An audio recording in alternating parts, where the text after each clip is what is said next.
Salam, bugün biz sizinlə birlikdə Roald Dahl'ın klassik Matilda əsərinin dərinliklərinə inirik. Salam. Bəli, çox maraqlı bir mövzudur. Məqsədimiz sadəcə hekayəni danışmaq deyil. Biz istəyirik anlayaq ki, bu heyrətamiz uşaq, bu dahi beyin, onu əhatə edən o qəribə, hətta bəzən dəhşətli dünyada necə sağ qalır? Və öz gücünü necə kəşf edir? Tamamilə. Laqeyd bir ailə, zülümkar bir məktəb direktoru, bütün bunlara qarşı onun yeganə silahı isə zəkasıdır. Elədir. Gəlin elə başdan başlayaq. Vormud ailəsindən. Bəli, başlamaq üçün daha yaxşı yer ola bilməz. Təsəvvür edin ki, dünyanın ən ağıllı uşaqsınız, amma elə bir ailədə doğulmusunuz ki, onlar üçün televizor kitablardan qat-qat daha dəyərlidir. Dəyərli olmaq nədir ki? Onlar kitablara bir növ, necə deyim, xəstəlik kimi baxırlar. Düzdür. Yəni, təqdim olunan materiallarda Vormudlar sadəcə laqeyd deyil. Onlar fəal şəkildə cahilliyi təbliğ edirlər. Xüsusilə də ata, cənab Vormud. Cənab Vormud. O, özü bir fenomendir. Əlbəttə. O, saxtakarlığı bir sənətə çevirib və bununla fəxr edir. Oğlu Mike'la öz fırıldaqlarını elə həvəslə danışır ki. Sanki bir həyat dərsi keçir. Bəli. Məsələn, kilometr göstəricisini elektrik dril ilə geri çəkməsi.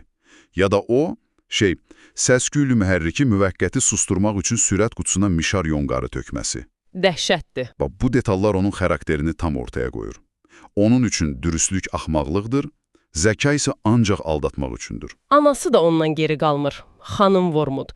Bütün günü bingo, axmaq televiziya şouları. Sizin təhlil etdiyiniz o cümlə var qızına dediyi. Aha, gözəllik kitablardan daha vacibdir. Bəli, bu bütün fəlsəfəsini ortaya qoyur. Və belə bir mühitdə Matilda'nın tamamilə fərqli biri kimi böyüməsi, bu əsl möcüzədir. Düzdür. Yəni, mən o hissəni oxuyanda heyrətləndim. Cəmi 4 yaşında tək başına kitabxanaya gedir və Dickens'i, Austen'i, Hemingway'u oxuyur. Bu ağlasığmaz bir şeydir. Bu sadəcə ağlasığmaz deyil. Bu həm də onun sağ qalma stratejiyasıdır. Kitablar Matilda üçün sadəcə əyləncə deyil. Qaçışdır, eləmi? Tamamilə. O kitablar Wormwoodların o dar, rəngsiz, məhdud dünyasından bir qaçış qapısıdır. O fiziki olaraq o evdən çıxa bilmir. Amma zehni olaraq səyahət edir. Bəli. Dickens'in Londonuna, Austen'in İngiltərəsinə gedir. Hər kitab onun üçün yeni bir dünya, yeni bir ailədir. Və burada kitabxanaçı xanım Phelps'ın rolu çox vacibdir. Aha, o Matilda'nın dəyərini anlayan ilk böyükdür. Elədir. Onu ruhlandırır, ona yol göstərir. Kitablar Matilda'nın sığınacağı olur. Hücum altındadır. Atasının reaksiyası sadəcə laqeydlik deyil, bu təmiz nifrətdir. Bəli. Axşam yeməyi zamanı kitab oxuduğu üçün qəzəblənib kitabı cırması çox sarsıdıcı bir səhnədir. Və məhz bu ədalətsizliklər Matildanı hərəkətə keçirir. Bax, məsələnin ən maraqlı tərəfi də burasıdır. O, ağlayıb bir küncə çəkilmir. O, mübarizə aparır. Amma onun silahları fərqlidir. Tamamilə. Onun mübarizəsi, necə deyim, intellektual mübarizədir. Həmin o qisas epizodları sadəcə uşaq dəcəlliyi deyil. Daha dərindir, yəni. Çox daha dərin. Bu, əslində bir uşağın travmatik mühitdə nəzarəti ələ almaq cəhdidir.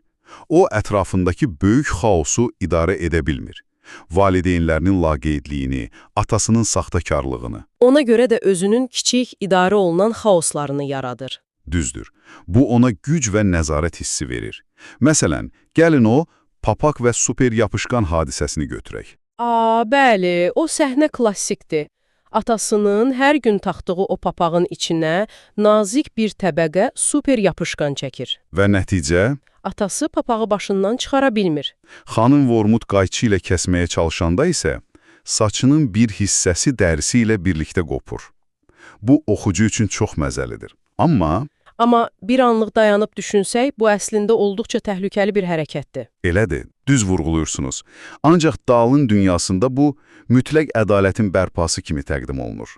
Cənab Vormud müştərilərini aldadır, onlara zərər verir. Matilda da ona simmetrik bir cavab verir. Bəli, atasının təkəbbürünün simvolu olan papağı ona qarşı istifadə edir. Bu, fiziki gücü olmayan birinin rəqibinin zəif tərəflərini analiz edərək ona qalib gəlməsidir. Sanki bir şahmat oyunudur.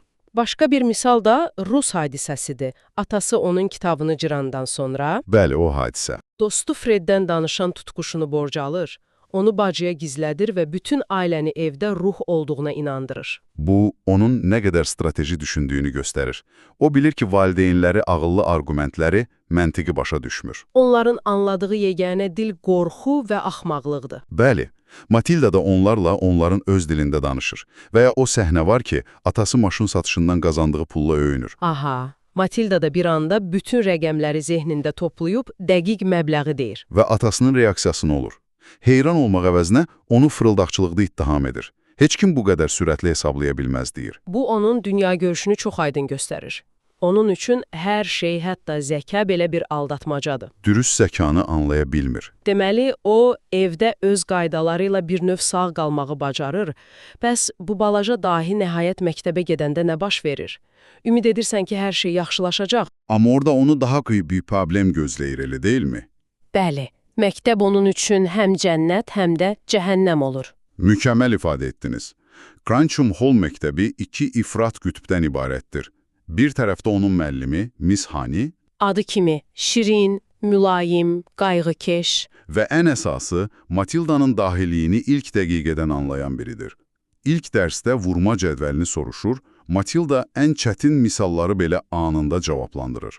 Və o balaca limeriki oxuyanda Miss Honey şoka düşür. Sözün əsli mənasında ilk dəfədir ki, Matilda kimdənsə tərif və anlayış görür. Bu onun üçün bir can suyu kimidir. Amma məktəbin digər siması, direktor Miss Tarançbul var ki, o tam bir kabusdur. Tam bir kabus. Mənbələrdəki təsvirlər inanılmazdır. Nəhəng bir müqəddəs dəhşət. Keçmiş olimpiya çəkici atma çempionu uşaqlara nifrət edir. Və məktəbi bir həbsxana kimi idarə edir. Bu təsvirlər çox şişirilmişdir. Sizcə, dağ niyə belə bir yola əl atır? Bunun arxasında daha dərin bir mesaj var, yoxsa sadəcə uşaqları əyləndirməkdir? Bu çox vacib bir sualdır. Dalın böyükləri, xüsusən də avtoritet fiqurlarını bu cür qrotesk təsvir etməsinin bir neçə səbəbi var.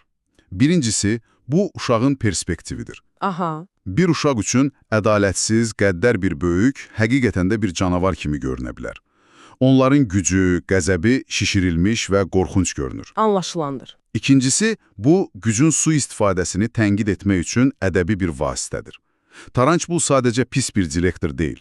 O, bütün əzici, məntiqsiz, qəddar sistemlərin simvoludur. Və onun o boğucu adlanan cəza otağı. O otaq bu sistemin fiziki təcəssümüdür. İçi sınıq şüşələr, mismanlarla dolu dar bir dolab. Və Miss Honey bu sistemə qarşı çıxmağa çalışır. Matilda'nın dahi olduğunu anlayan kimi birbaşa Miss Tarançbulun yanına gedir. Bəli, və o səhnə çox gərgindir. Tarançbulun reaksiyası isə, necə deyim, heyrətamizdir. O, Matilda'nın istedadı ilə bağlı heç bir sübutu dinləmək istəmir. Çünki onun dünyasında uşaqlar fərqli olmamalıdır. Tamamilə. O, Miss Honey'e deyir, mənim məktəbimdə bütün uşaqlar eynidir. Bu, avtoritar düşüncə tərzinin özüdür. Matilda'nı kiçik bir gürzə adlandırır. Bəli, atasının sözlərinə istinad edərək. Bu çox ironikdir. Məktəbin direktoru saxtakar bir valideynin sözünü dahi bir uşağın istedadından üstün tutur. Dəhşətdir. Amma Miss Honey'nin cəhdləri bununla bitmir. O, birbaşa Matilda'nın evinə gedir, valideynləri ilə danışmağa. Bu səhnə isə bəlkə də kitabın ən ümidsiz anlarından biridir. Vormudlar televiziyadakı axmaq verilişə o qədər aludə olublar ki, qızlarının gələcəyi ilə bağlı söhbətə heç macal tapmırlar. Onlar Miss Honey'nin dediklərini anlamırlar, anlamaq da istəmirlər. Bu səhnə Matilda'nın probleminin nə qədər dərin olduğunu göstərir. Problem təkcə məktəbdəki bir tiran deyil. Problem evdəki mütləq boşluqdur. Elədir. Vormudlar üçün Matilda'nın riyazi istedadı, kitab oxuması heç bir məna kəsb etmir. Bunu bir qəribəlik kimi görürlər. Xanım Vormud deyir ki, yaxşı bir ər tapması dahi olmasından daha vacibdir. Bəli. Bu, iki fərqli dəyərlər sisteminin toqquşmasıdır. Biri bilik və zəkanı, digər isə səhtilik və maddiyatı ucaldır. Və Matilda bu iki dünyanın arasında tək başına qalıb. Yaxşı ki, artıq tam tək deyil, çünki Miss Honey artıq onun tərəfindədir. Əlbəttə. Beləliklə, sizin üçün araşdırdığımız bu hissələr bizə Matilda'nın dünyasının tam bir mənzərəsini çəkir. Bir tərəfdə cahillik və saxtakarlıqla dolu bir ailə, digər tərəfdə isə bir iblis kimi direktor və bir mələk kimi müəllim. Və Matilda bütün bu qüvvələrin arasında öz inanılmaz zəkası və daxili gücü ilə yolunu tapmağa çalışır. Bu həqiqətən də bir sağ qalma hekayəsidir. Buradan çıxarılacaq əsas nəticə bəlkə də odur ki, insan ətraf mühitin məhsulu olmaq məcburiyyətində deyil. Düzdür. Matilda onu əhatə edən bütün negativliyə, bütün o sən bacarmazsan, sən pis qızsan ittihamlarına baxmayaraq özünə inanmağa davam edir. O sığınacağını kitablarda və öz zehnində tapır. Və bu sığınacaq ona təkcə yaşamaq üçün deyil, həm də mübarizə aparmaq üçün güc verir. Onun hekayəsi ən qaranlıq şəraitdə belə intellektin və daxili möhkəmliyin bir işıq ola biləcəyini göstərir. Sonda sizi bu düşüncə ilə baş-başa buraxmaq istərdik. Mənbələr Matildanın ədalətsizliyə qarşı zəkasını bir silah kimi istifadə etdiyini göstərir. Papaqdakı yapışqan, bacadakı tutquşu. Bəli, bu misallar. Gəcəllik arasındakı sərhəd haradadır? Maraqlı sualdır. Və daha da vacibi, dahlın istifadə edilməmiş zehni güclər adlandırdığı o potensial, yəni hekayənin sonraki hissələrində kəşf edəcəyi o telekinetik qabiliyyətlər əslində nəyin metaforasıdır? Yəni sadəcə fantastik bir element deyil. Bəlkə də deyil. Bəlkə də bu, ədalətsizliklə üzləşən bir insanın içində oyanan və sərhəd tanımayan bir iradənin dəyişiklik yaratmaq gücünün simvoludur. Bu güc ədaləti bərpa etmək üçün nə qədər irəli gedə bilər?